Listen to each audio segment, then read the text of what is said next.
dois conceitos fundamentais na ciência do eletromagnetismo.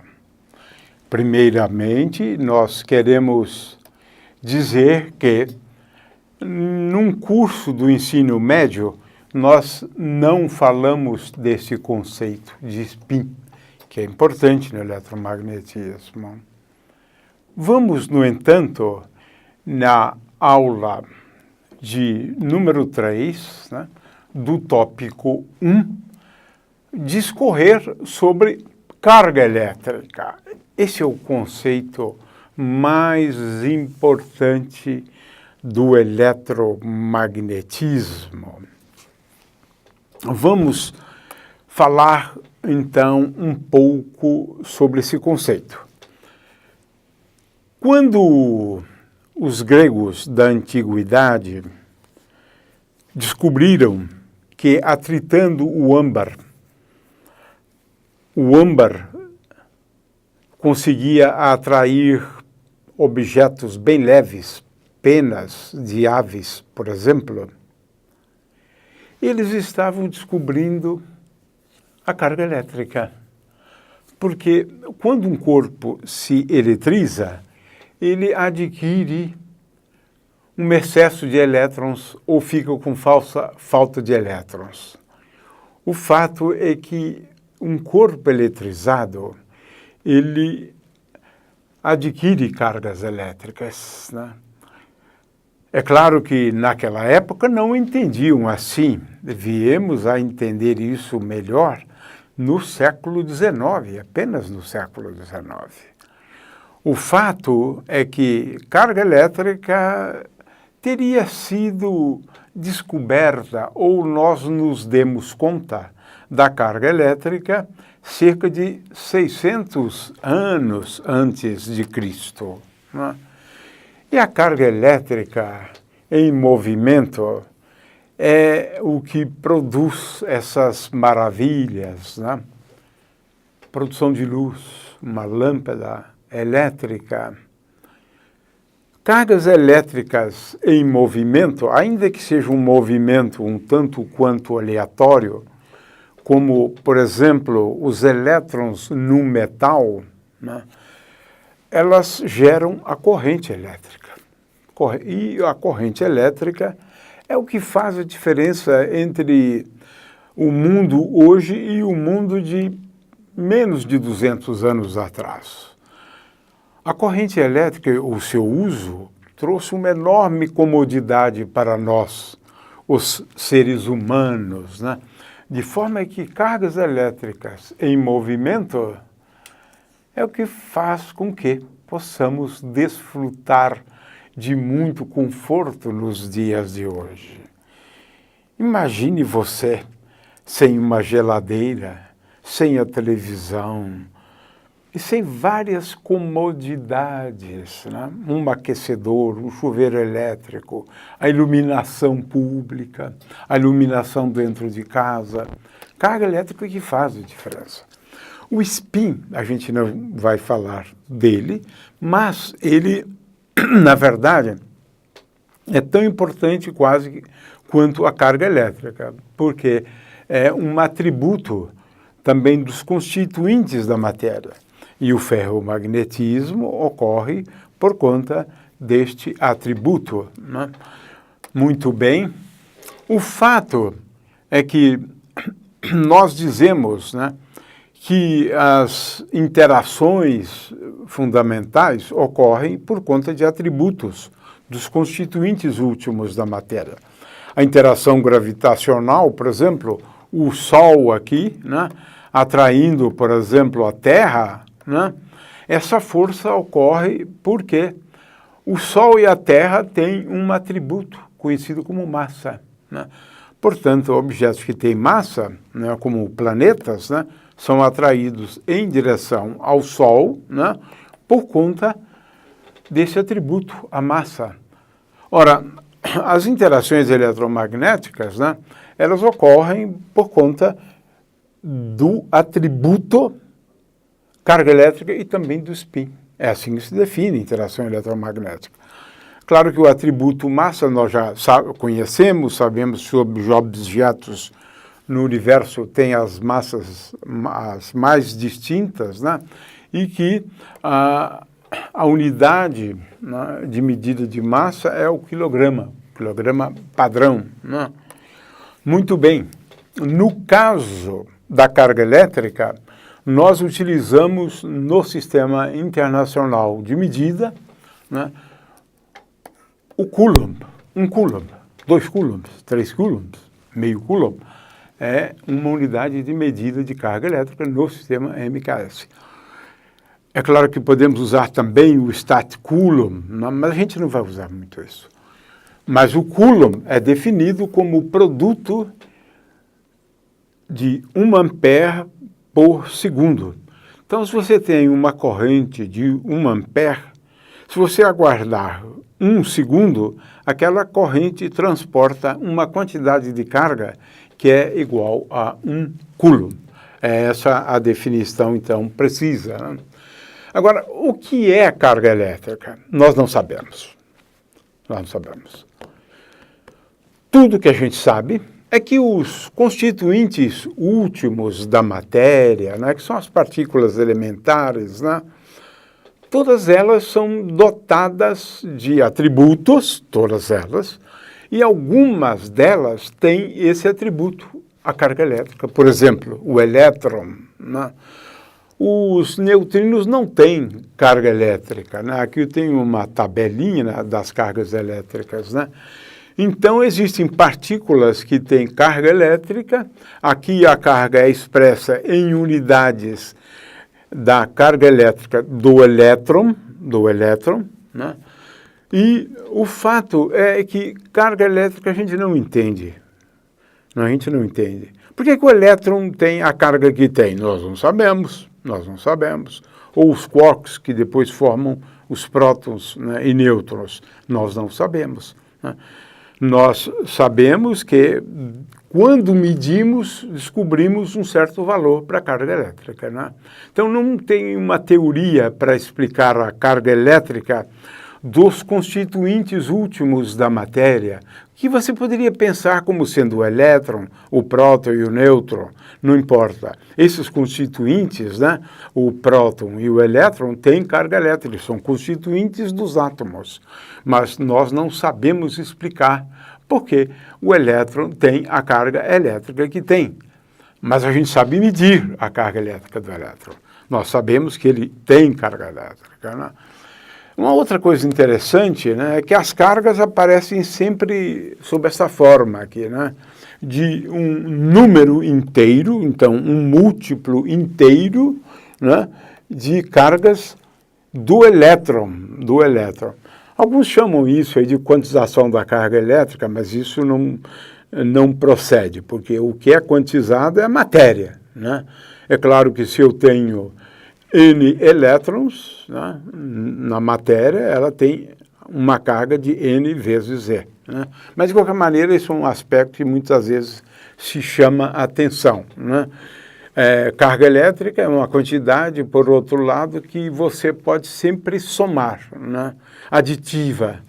Se eu tenho 2 objetos dotados de carga elétrica igual a E, quando eles se fundem formando um novo objeto, a carga é igual antes e depois. Então, a carga elétrica se confere. Essa é uma característica importante, né? A carga elétrica do elétron, ela é negativa. O elétron tem uma carga negativa. Olha só, uma carga elétrica ridiculamente pequena. Menos, porque a carga elétrica é negativa, menos 1,6 vezes 10 a menos 19 coulombs. É bom a gente sempre ter em mente esse fato. Eu preciso de 10 a 19 elétrons, né, para poder ter uma carga de 1 coulomb, né? Veja, é realmente impressionante. A carga elétrica do próton, né, ela é positiva, mas em módulo igual à carga elétrica do elétron.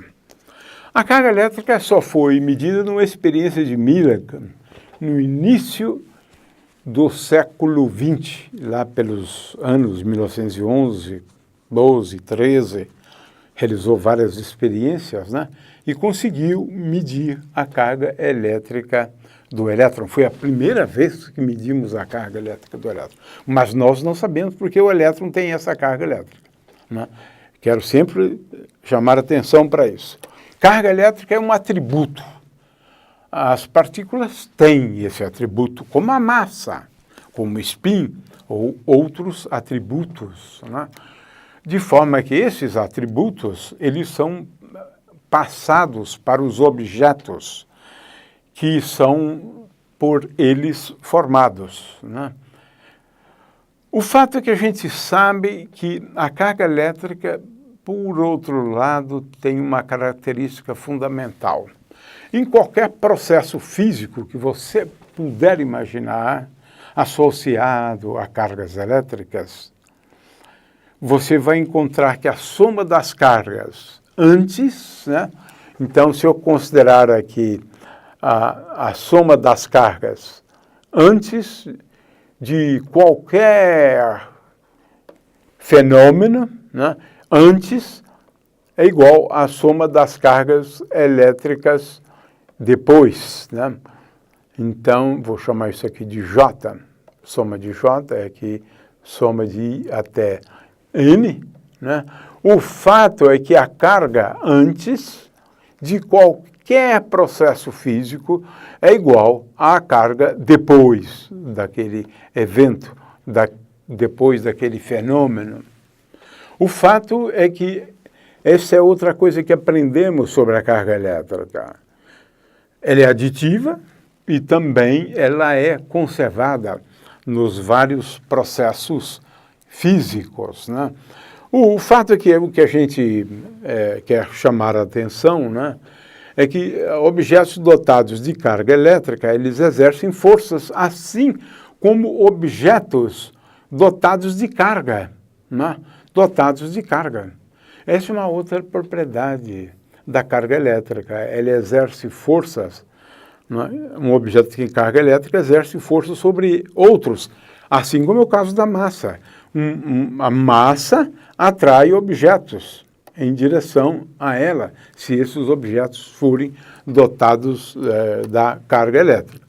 E aí a gente vai daqui a pouco discutir a lei de Coulomb, onde a gente também aprende que cargas elétricas exercem forças, né, atrativas se tiverem cargas de sinais opostos.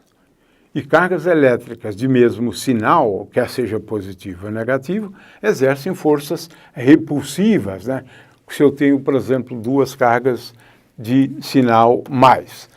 A gente vai depois apresentar a lei de Coulomb de uma forma um pouco melhor, né? Mas a gente aprendeu, na verdade, um pouco sobre a carga do elétron a partir de experiências como essa aqui, raios catódicos, né? Aprendemos no final do século XIX, né, que é possível, quando a gente estabelece uma diferença de potencial entre dois pontos, né, e a gente faz uma descarga em um gás contido aqui, né, aí se percebe a passagem de uma corrente. Na verdade, se chamava antes de radiação, né? E foi graças a esse tipo de experiência com raios catódicos que J.J. Thomson determinou a relação entre a carga elétrica do elétron e a massa do elétron. Isso já foi aproximadamente 1989. E 20 anos depois, um pouco menos, Millikan determinou a carga elétrica do elétron. Um conceito também importante associado a cargas é o conceito de íons, né? Átomos podem perder elétrons. Nesse caso, eles ficam ionizados positivamente, né? O caso do sódio, que gosta muito de perder um elétron, ou o cobre, que gosta de perder 2 elétrons, mas outros átomos gostam de aceitar elétrons com facilidade, né? O cloro aceita 1 elétron, o flúor, 1 elétron. Quando um átomo aceita 1 elétron, ele fica ionizado, agora ionizado negativamente. Se ele perde elétrons, ele é ionizado positivamente. Para entender, né, por que o sódio gosta de perder elétrons e o cloro gosta de ganhar elétrons, a gente deveria procurar entender, na verdade, um pouco da estrutura quântica do átomo, que realmente não vale a pena, porque aqui o conceito é de fechar camadas, né? Mas não é o caso da gente falar nisso agora. A gente só queria, então, introduzir o conceito de cátions e também o conceito de ânions, né? Uma coisa curiosa também que aprendemos recentemente, né, é que no universo como um todo, você tem quantidades iguais de cargas elétricas e quantidades iguais de cargas elétricas positivas e de cargas elétricas negativas.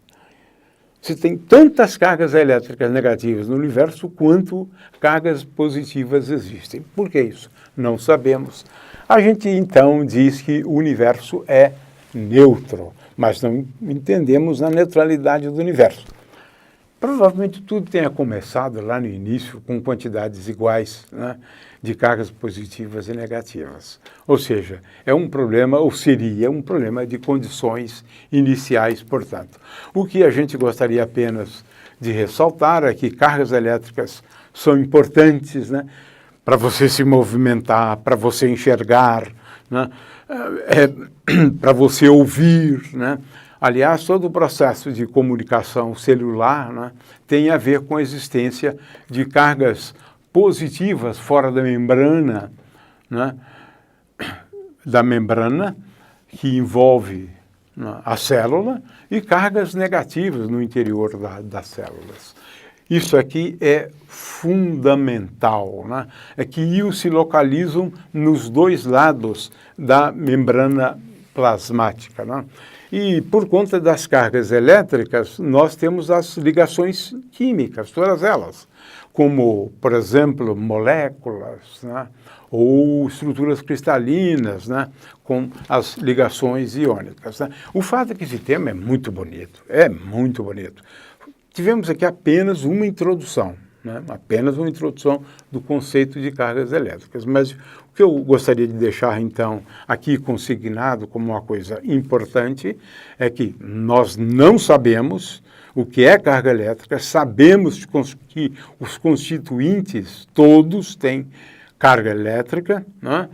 E, finalmente, a relevância desse conceito, carga elétrica. E isso a gente vai estudar, então, ao longo de todo a disciplina de eletromagnetismo.